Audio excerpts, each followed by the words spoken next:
Buenos dias, familia. It's Margot, and I'm here in Mexico. Things look a lot different here than they do a lot of other places, and I just wanted to stop by and ask you how you feel. How do you feel, honey? I just want to reach out and give everybody a big hug. Oh my gosh.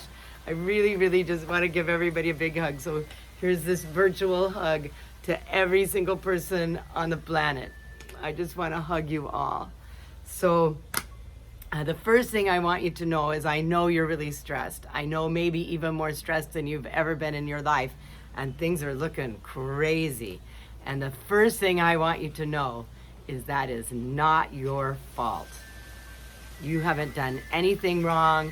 How you're reacting is totally normal, and I just want you to know that that is normal.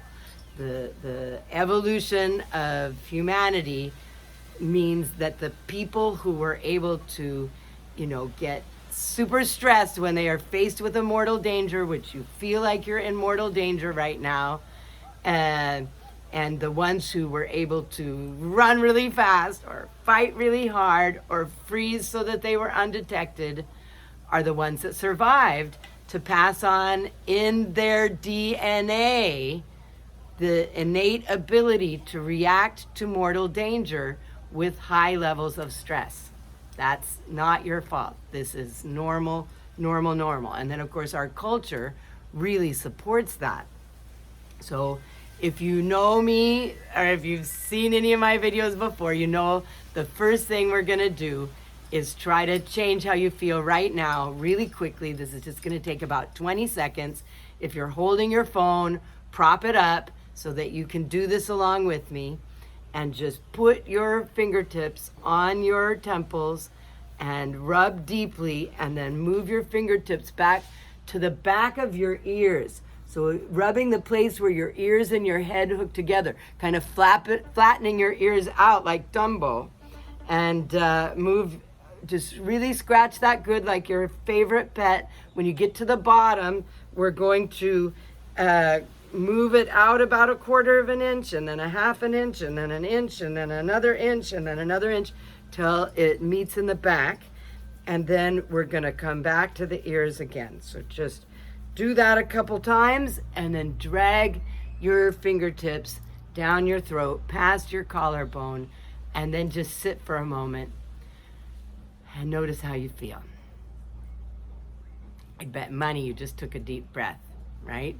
It's the physiological effects of doing something, anything that feels good. So the human brain, even at rest, is slightly anxious. This is some of that evolutionary stuff that's been passed down through eternity to this moment.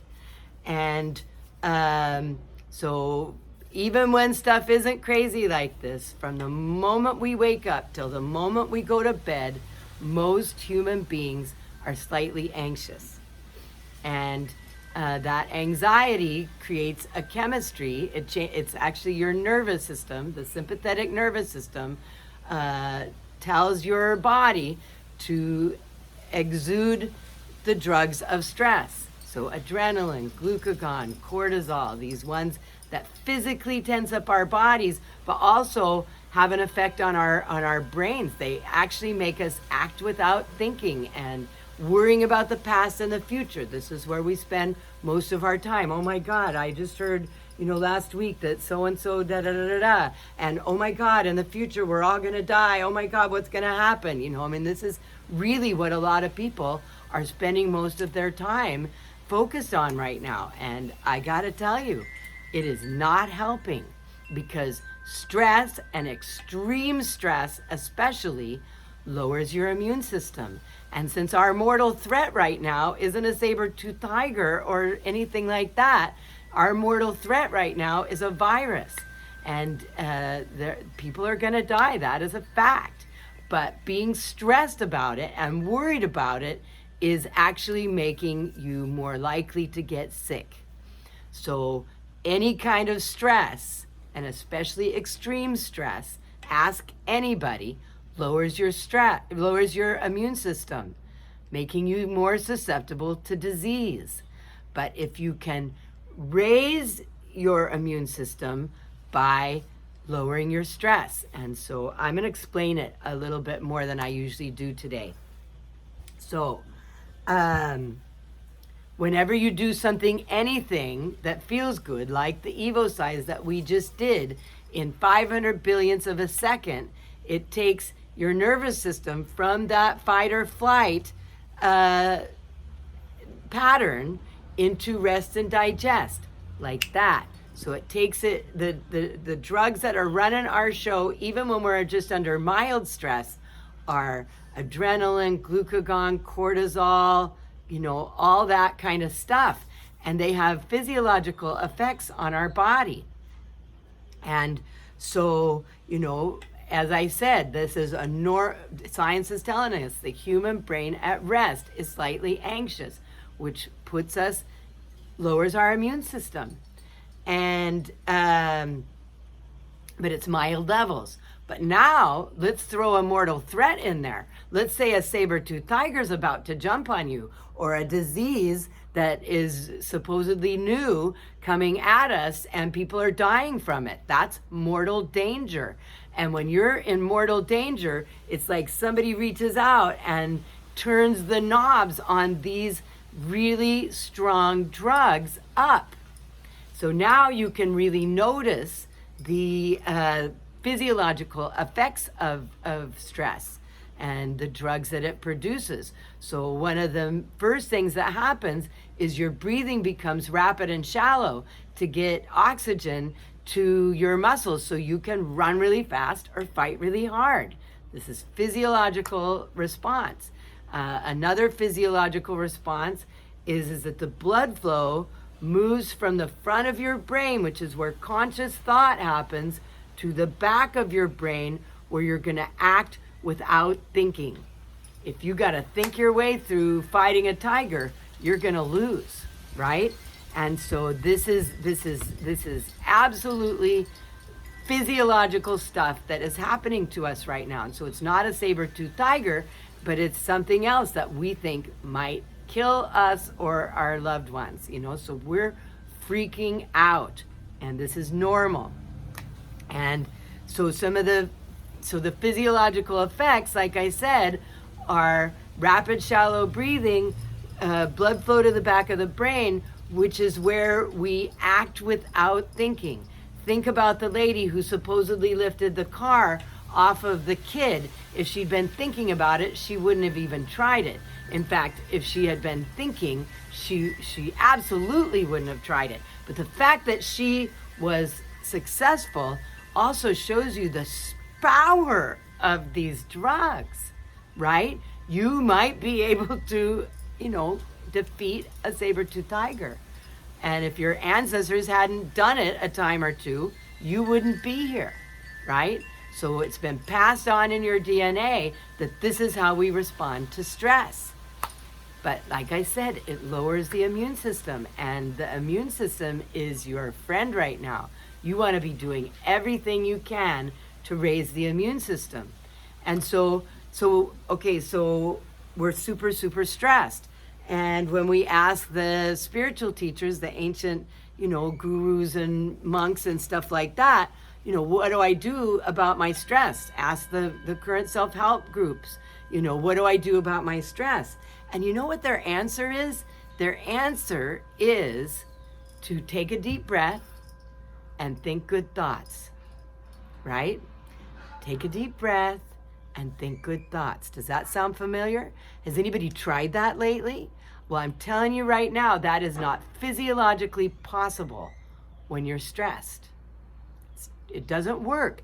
But we've been being told that it works for a long time. And it maybe does work if you can go live in a cave somewhere and have somebody bring you food every day so that you can dedicate your life to, being disciplined about this.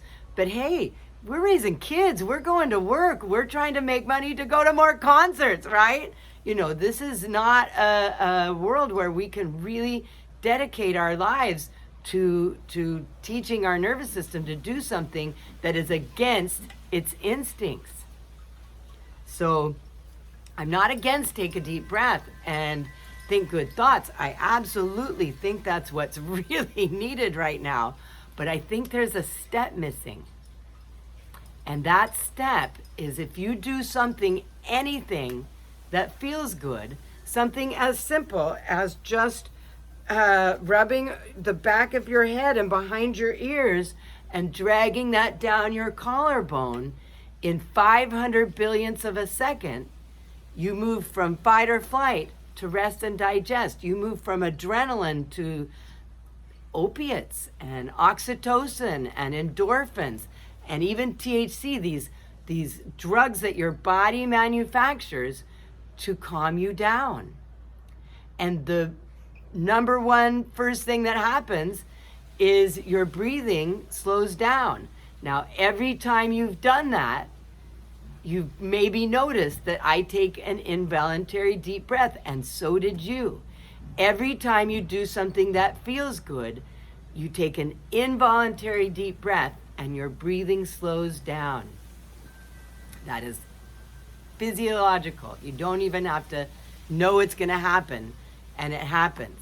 The other physiological response is that blood flow comes from the back of your brain to the front of your brain, which is where conscious thought happens. Present time. When I show this this exercise in my classes to my students and have them doing it with me, and I have them do the part about closing their eyes and noticing how they feel, everybody in the room takes a deep breath. And then when you open your eyes, they tell me that colors are brighter. They tell me their vision is clearer. They tell me their hearing is sharper. In present time. That's the place where the self-help gurus have been telling us we need to be. But when we're in stress, that's not physiologically possible. But when you do something that feels good, in 500 billionths of a second, it is the physiological response to stress. It lowers your stress, which raises your immune system, which is really important right now. So instead of, spending all of our time on Facebook trying to find out exactly what the latest news is, and there's no freaking way to know what is being put out there, whether it's true or not. There's just no way to know. There's just no way to know. And even if it was all absolutely the truth, it's not helping you. It's lowering your immune system. I'm not saying put your head in the sand. I'm saying set some limits for yourself. You don't have to spend 6 hours a day or 8 hours a day. And I bet some of you are spending even more time out there. I've been spending way too much time doing it. And today is the end of that. And so, there's only two things really there's two categories in our brain. Things you can do something about and things you can't. And right now, all the little details about it are not things you can do anything about. What you can do goes in this file. You can stay home if you think that's the right thing to do. You can eat better if you think that's the right thing to do. These are things you can do. How many people are dying is not something you can do anything about. So knowing these facts is lowering your immune system and making you more susceptible to disease. Full stop. That is the scientific truth. So one of the things, these are the things I'm going to do today. I'm going to hide my phone. I'm going to put it in a room where I don't normally go, so that for me to actually pick it up and do a check-in, we all know that action, check in, you have to put some effort into it, right? And I'm going to set a timer. And I feel like every 2 hours is often enough. Nothing's going to happen in 2 hours that I need to know about that is going to improve my chance of survival today in this 2 hours. So I'm going to set a timer. I'm going to use the timer on my phone that makes an obnoxious noise. I like to use the one boing, boing, boing, and I'm going to set it for 2 hours. And in 2 hours, I can go to where my iPhone is hidden and pull it out. But before I do that, I'm going to set another timer for 15 minutes. And I'm going to give myself 15 minutes to do a quick check-in every 2 hours. And then I'm going to put my phone back where I've got it hidden. Of course, I know where it is, but I'm going to have to put some effort into doing it. I am actually thinking about taking some cards and making an envelope to stick it in that say something like, is this helping? And put my phone in that so that I actually have to ask myself that question before I take my phone out and look at it. So I think every 2 hours for 15 minutes is plenty of time, and then put it away and then go back and do some things. We have been living a life of high level stress for a long time, and maybe you're in quarantine right now. So you have a real opportunity to change your life and to rest and digest and figure out really what's important to you. Take a nap. That will absolutely raise your immune system. Read a book, but pick something that makes you feel good. Don't pick The Stand by Stephen King. Don't do it. Find something that will actually make you feel good. Read about your favorite band, for example. Cook some really healthy stuff. You're home, you have time. Do this stuff. Maybe you've got a list of things that you've been wanting to get to, whether it's a crafty thing or cleaning out a closet or something like that.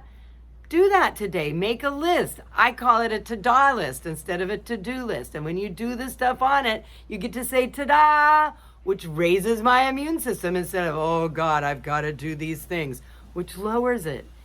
Find the things that raise your immune system and do them. Play with your kids.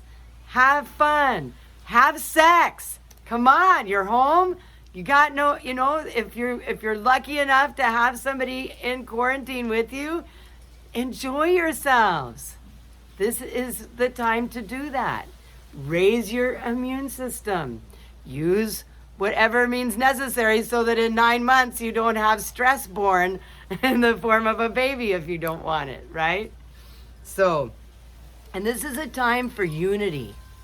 I understand the flatten the curve stuff, and I understand we're supposed to be in quarantine and not going places and everything's closed and all that, but that doesn't mean you can't reach out and do Facebook or live chats with your friends. That doesn't mean you can't, even do group chats with groups of friends and put on some music and dance together. This is absolutely, we have the technology to do this easily. One of the things I'm really excited about is, a lot of musicians have lost their gigs and that's their only money. 70% of Americans don't have $1,000 saved. So there's a lot of people stressed about money right now. So reach out and talk to these people and see if there's anything you can do for each other and offer help in whatever form is possible from your seclusion. And if you're by yourself, make sure you're not isolating. Make sure that Facebook isn't the only way you're getting interaction with people. Have some real live phone calls with people. Write letters. If you owe anybody money, this is the time to pay it back, right? And come together. We got to come together. Oh, anyway, back to the musicians. So a lot of them are going to Facebook Live and they're playing and putting up their PayPal and their Venmos so that we can support them. This is important that we support each other. Those who have, support those who have not. This is so important. And pray. Before you pick up your phone, pray for guidance, pray for strength, pray for your immune system to be raised, pray for humanity. Whether you believe that there's a divine being, it doesn't hurt to just focus on how we can help each other and praying for each other to be well and all that kind of stuff. So, mwah, I love you so much. And if you need somebody to talk to, contact me. I'm offering free phone calls right now. Please, please, please contact me. And if you want to use this time to really, really change your life, I'm offering personal coaching. And if you've got chronic pain, if you've got addictions, if you've got mental health issues, if you've got relationship issues, if you've got any of this stuff, I'm here. I'm here to help you. This is what I was put on this planet to do, is to help all of us go through times of stress in the best way possible. And if you're into traveling, I got room in my house. Come down and we'll do a personal retreat for you. So, I love you, I love you, I love you. Again, a big virtual hug. Give me one back. I love you, I love you, I love you. MyFeelGoodWay.com, Margot Gunther, Facebook, Margot in Mexico on Instagram. You know, let's put stuff out that helps us all. I really love you. Adios.